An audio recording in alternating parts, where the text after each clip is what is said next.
बिस्मिल्लाहिर्रहमानिर्रहीम। मैं एडवोकेट सैयद ज़बी हैदर अपने देखने वालों को और अपने करम फरमाओं को खुशामदीद कहता हूँ। मैं इंतहाई शुक्रगुज़ार हूँ अपने उन दोस्तों का जो मेरे लेक्चर को देखते हैं और मेरा चैनल भी उन्होंने सब्सक्राइब किया हुआ है। मैं अपने बैरून मुमालिक में ख़ुसूसन इंडिया में जिन्होंने मेरे लेक्चर देखा है उनका भी शुक्रिया अदा करता हूँ। और मैं तमाम दुनिया के ममालिक से जो मुझे देख रहे हैं उनसे मैं गुजारिश करूँगा कि मेरे चैनल को सब्सक्राइब करें और बेल आइकॉन को प्रेस करें और मेरी वीडियोस को लाइक करें, शेयर करें। अगर आप कोई सजेशन देना चाहें तो कमेंट सेक्शन में कमेंट भी कर सकते हैं। तो इसमें आज जो टॉपिक है उस पे मैं बात करूँगा powers of justice of piece पे, जिसका सेक्शन 22A है क्रिमिनल प्रोसीजर कोड 1898 का।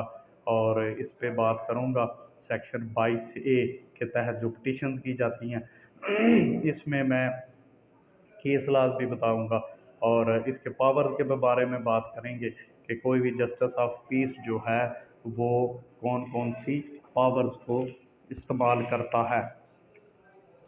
इसमें ये है कि जस्टिस ऑफ पीस जो है वो पहली पावर जो इसमें बताई गई है वो ये है कि सेक्शन 54 CRPC और सेक्शन 55 CRPC यानी सेक्शन 54 और 55 CRPC के तहत जो कौन कौन सी जो जो दी गई हैं पावर्स पुलिस ऑफिसर्स को, वो पावर्स जो हैं वो इसके पास जस्टिस ऑफ पीस के पास भी वही पावर्स हैं कि वो पुलिस ऑफिसर्स को जो है अरेस्ट का हुक्म भी दे सकता है और किसी बंदे को छोड़ने का भी हुक्म दे सकता है। और इसमें सेक्शन 54 में और सेक्शन 55 में जो पुलिस स्टेशन इंचार्ज को या पुलिस ऑफिसर को जो पावर्स दी गई हैं वो ही पावर्स जो हैं जस्टिस ऑफ पीस को भी हासिल हैं। तो वो किसी भी बंदे को जो वैगाबॉन्ड्स सेक्शन 55 में बताया गया, जो वैगाबॉन्ड्स और हैप्चुअल रॉबर्स हैं वो उनको गिरफ़्तार करने का हुक्म दे सकता है। और सेक्शन 54 में बताया गया है कि विदाउट वारंट किस किस को गिरफ़्तार किया जा सकता है, तो वो पावर भी जस्टिस ऑफ पीस के पास है। उसके बाद जो है वो जस्टिस ऑफ पीस ने ये बताया है कि पुलिस स्टेशन और वो जो पुलिस इंचार्ज पुलिस स्टेशन के पास जो पावर्स होती हैं किसी भी बंदे को गिरफ़्तार करने के लिए, वो भी सारी पावर्स आगे सब सेक्शन 2 में ये बताया गया है कि वो उसके पास हैं और वो उसके तहत जो हुक्म देगा 55 और 54 में बंदा गिरफ़्तार करने के लिए, वो जो है वो करीबी पुलिस स्टेशन को हुक्म दिया जाएगा कि उस बंदे को गिरफ़्तार करके तो एक रिपोर्ट के साथ जो है वो पेश किया जाए। इसके बाद जस्टिस ऑफ पीस जो है वो सब सेक्शन 3 में 2 पावर्स का ज़िक्र किया गया है कि किसी भी बंदे को पकड़ने के लिए या उसकी अरेस्ट से प्रिवेंट करने के लिए जो है वो हुक्म दे सकता है। कोई भी ऐसी क्रेडिबल इंफॉर्मेशन या रीज़नेबल जो है वो उसके बंदे के खिलाफ मौजूद हो तो उसको अरेस्ट करने का या उसको जो है वो छोड़ने का हुक्म जो है जस्टिस ऑफ पीस जो है दे सकता है पुलिस ऑफिसर को। इसके बाद प्रिवेंशन ऑफ क्राइम में भी कोई ऑर्डर जो है वो जारी कर सकता है। प्रिवेंशन ऑफ क्राइम के लिए जनरल पब्लिक की ट्रैंक्विलिटी को पब्लिक की ट्रैंक्विलिटी को डिस्टर्बेंस से बचाने के लिए भी ऑर्डर जारी कर सकता है कि इसमें ब्रीच ऑफ पीस जो है वो ना हो और पब्लिक ट्रैंक्विलिटी को डिस्टर्ब भी ना किया जाए। इसके बाद सब सेक्शन 4 में एक बताया गया है कि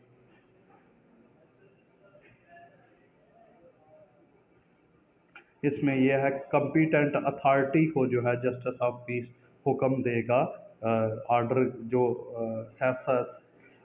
सब सेक्शन 3 या क्लास 3 में जो 2 पावर्स दी गई हैं, ये कम्पिटेंट अथॉरिटी को जस्टिस ऑफ पीस हुक्म देगा कि इसको जो है डिस्टर्ब कर रही है, ये अमन को या ये हादसात का सबब बन रहे हैं, ये वो ऑर्डर कर सकता है। इसके बाद पांचवा है जस्टिस ऑफ पीस में कि किसी भी बंदे की आइडेंटिटी के लिए सर्टिफिकेट भी जारी कर सकता है। इसकी प्रैक्टिस बहुत कम है कि वो ये बंदा इस एरिया में रह रहा है, इसकी ये शनाख्त है, इसके बारे में जो है वो कॉम्पिटेंट अथॉरिटी को हुक्म दे सकता है। इसके बाद किसी भी डॉक्यूमेंट को जो उसने खुद जारी किया हो वो वेरीफाई कर सकता है।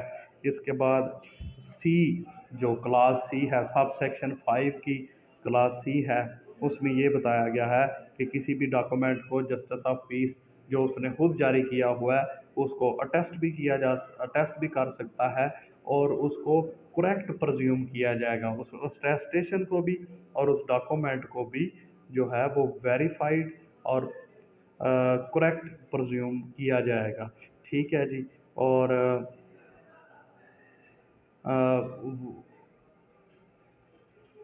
इसके आगे सब सेक्शन 6 है। सब सेक्शन 6 में ex officio justice of piece की बात की गई है कि वो एडिशनल सेशन जज होता है और एडिशनल सेशन जज की पावर्स के साथ उसको जस्टिस ऑफ पीस भी मुकर्रर किया जाता है। Ex officio justice of piece जो है वो अप्रोप्रिएट डायरेक्शंस जो हैं, मुनासब हदायत पुलिस को जारी कर सकता है। किसके बारे में? Non registration of a criminal case, कि अगर कोई पुलिस केस रजिस्टर नहीं कर रही तो उसके बारे में भी हुक्म देगा कि इसके बारे में ये जुर्म हुआ है, इसके बारे में सबूत मौजूद हैं और इसको केस को ज़रूर दर्ज किया जाए ताकि हक़ाइक़ जो हैं वो तफ्तीश के बाद सामने आएँ। इसके बाद तफ्तीश ट्रांसफ़र के लिए, ट्रांसफ़र ऑफ इन्वेस्टिगेशन यानी तब्दीली तफ्तीश के लिए भी जस्टिस ऑफ पीस जो है वो हुक्म दे सकता है। इसके बाद पुलिस की कोई भी फेलियर या नेग्लिजेंस है तो उसके बारे में भी हुक्म दे सकता है। कैसे कि वो कहेगा कि आपने तफ्तीश के दौरान ये नेग्लिजेंसी की वजह से ऐसा हुआ है, तो आप इसको ठीक करें, आप इसको निगलेक्ट कर गए इस चीज़ को, तो वो डायरेक्शन जारी होगी तफ्तीशी ऑफिसर को। ठीक है। तीन चीज़ें हैं जो सब सेक्शन 6 में तीन क्लाज़ें में बताई गई हैं कि किसी भी मुकदमा के इंदराज का हुक्म दे सकता है जो पुलिस दर्ज नहीं कर रही। दूसरा, तब्दीली तफ्तीश का हुक्म दे सकता है। तीसरा, तफ्तीश के दौरान किसी भी फेलियर या नेग्लिजेंसी के बारे में जो है या अपनी ड्यूटीज़ पुलिस वाले ठीक नहीं करते तो उस बारे में भी एक पुलिस ऑफिसर को डायरेक्शन जारी कर सकता है। इसमें एक एक है 2013 629 है, 2013 MLD सफ़ा 629 है, एक 2014 MLD 1694 है। यानी मैं फ़ौरन अपने व्यूअर्स के लिए बता दूं कि 2013 MLD पेज 629 है, 2014 MLD 1694 पेज है।